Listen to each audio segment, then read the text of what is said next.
MM news UP में खबरों की ओर आगे बढ़ते हैं। ज्येष्ठ माह का दूसरा बड़ा मंगल है। इस दिन हनुमान मंदिरों में भक्तों की भारी भीड़ दिखती है। भक्त विशाल भंडारा करते हैं और हनुमान जी को चोला चढ़ाते हैं। इसके अलावा मंदिरों में प्रसाद चढ़ाने के लिए सुबह से भक्तों की कतारें देखी जा गई।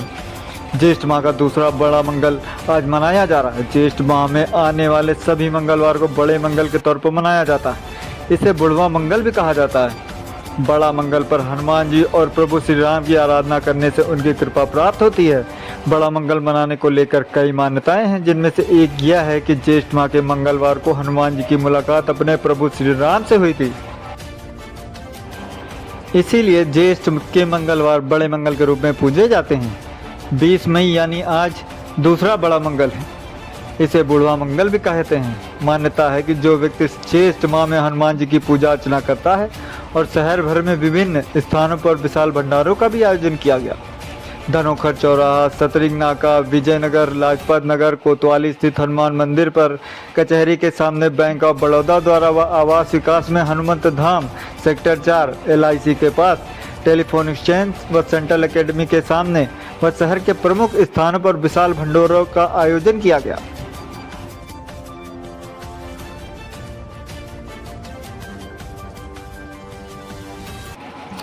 जिला महिला अस्पताल के बगल पप्पू जायसवाल ने विशाल भंडारे का आयोजन किया, जिसमें भक्तों ने प्रसाद चखा। प्रसाद में पनीर की सब्जी, चावल, पूड़ी, सब्जी खाकर लोगों ने स्वाद चखा। GIC के बगल प्राइवेट टैक्सी स्टैंड वालों ने भंडारे का आयोजन कराया।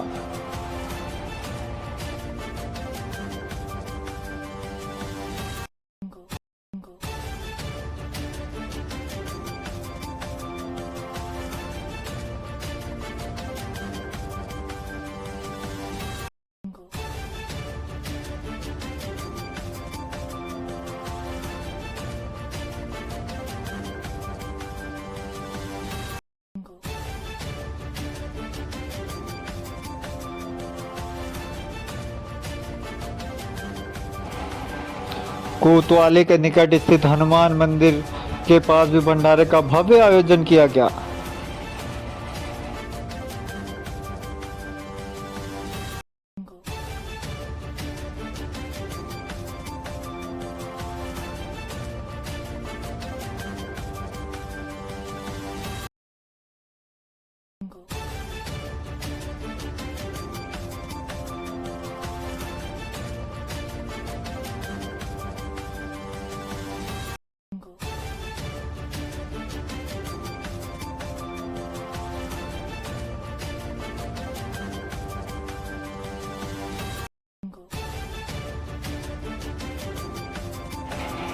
कचहरी के सामने बैंक ऑफ बड़ौदा ने विशाल भंडारे का आयोजन किया।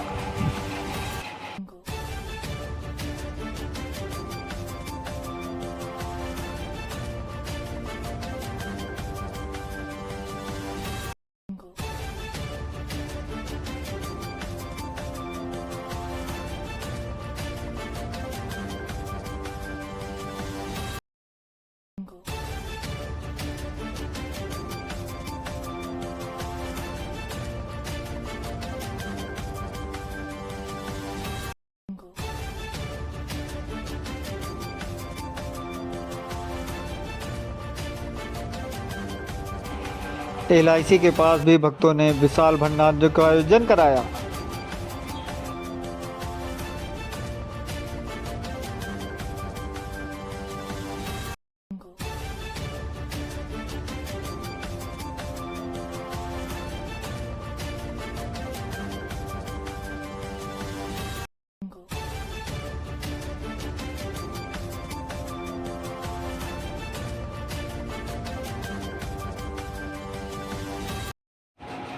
भारत दूरसंचार निगम लिमिटेड के कर्मचारियों व अधिकारियों ने भी भंडारे का आयोजन कराया, जिसमें लोगों ने पूड़ी, सब्जी, बूंदी आदि का प्रसाद चखा।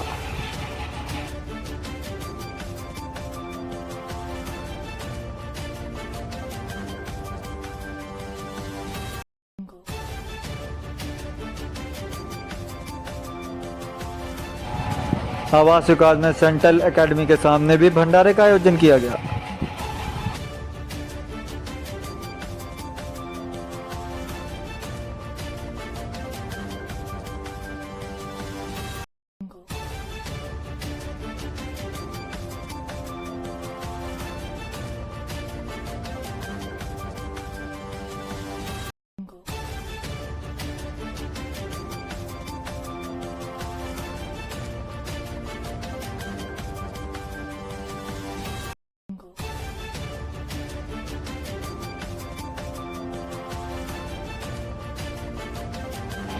आवास विकास में सेक्टर 4 स्थित हनुमंत धाम में भी आइसक्रीम का भंडारा लगा।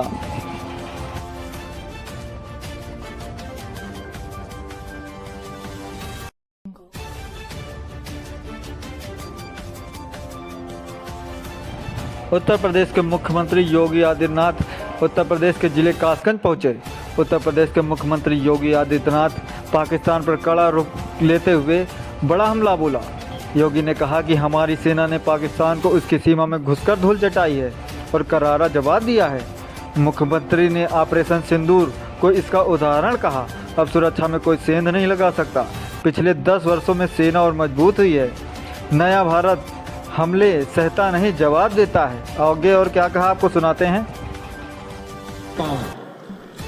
बहनों और भाइयों, यूनिफॉर्म की क्या कीमत होती है और उसका क्या महत्व होता है, आपने अभी ऑपरेशन सिंदूर के माध्यम से पाकिस्तान की कमर को तोड़ने वाले भारत माता के बहादुर जवानों के शौर्य के माध्यम से देखा होगा।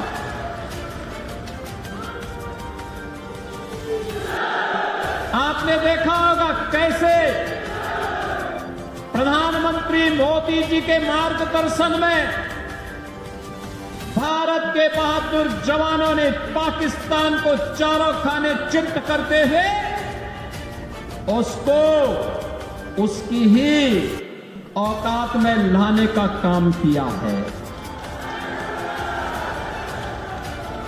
अगर हमारे पास मजबूत सेना नहीं होती, भारत माता के पास बहादुर जवान नहीं होते, तो पाकिस्तान जैसे दुश्मनों के रहते हुए देश की जनता कैसे सुरक्षित रहती, कैसे सुरक्षित रहती। अब तो भारत ने बता दिया है कि अगर हमारे एक नागरिक को भी छेड़ोगे तो अपने अस्तित्व के लिए जूझोगे, अपने अस्तित्व के लिए जूझोगे। और आज पाकिस्तान दुनिया के अंदर गुहार लगा रहा है कि जान बख्श दो एक बार। बहनों और भाइयों, ये इसलिए क्योंकि पिछले 10 वर्ष में प्रधानमंत्री मोदी जी के नेतृत्व में सेना के आधुनिकीकरण को लेकर के, सेना के सुदृढ़ीकरण को लेकर के लगातार कार्य हुए हैं। और इसीलिए भारत की सेना दुश्मन के किसी भी प्रकार का मुकाबला करने के लिए सदैव तत्पर रहती है। अगर कभी दुश्मन ने कोई जरूरत की तो उसके घर में घुस करके उसको मार करके उसका काम तमाम करने की पूरी क्षमता भारतीय सेना के पास है। बहनों और भाइयों, जो काम देश की सुरक्षा के लिए सेना का कासगंज इसका एक उदाहरण बनकर के उतरी है। मैं इस अवसर पर उत्तर प्रदेश पुलिस को, उत्तर प्रदेश पुलिस आवास निगम को और कासगंज पुलिस को हृदय से बधाई देता हूं, जो इन सभी सुविधाओं का लाभ आज यहां प्राप्त करने जा रहे हैं। बहनों और भाइयों, आज यहां पर कासगंज के अनेक परियोजनाओं की सौगात भी कासगंज वासियों को प्राप्त हो रही है। मुख्यमंत्री कंपोजिट विद्यालय का शिलान्यास, याद करिए, मुख्यमंत्री कंपोजिट विद्यालय यह शिक्षा का एक मॉडल बनने जा रहा है।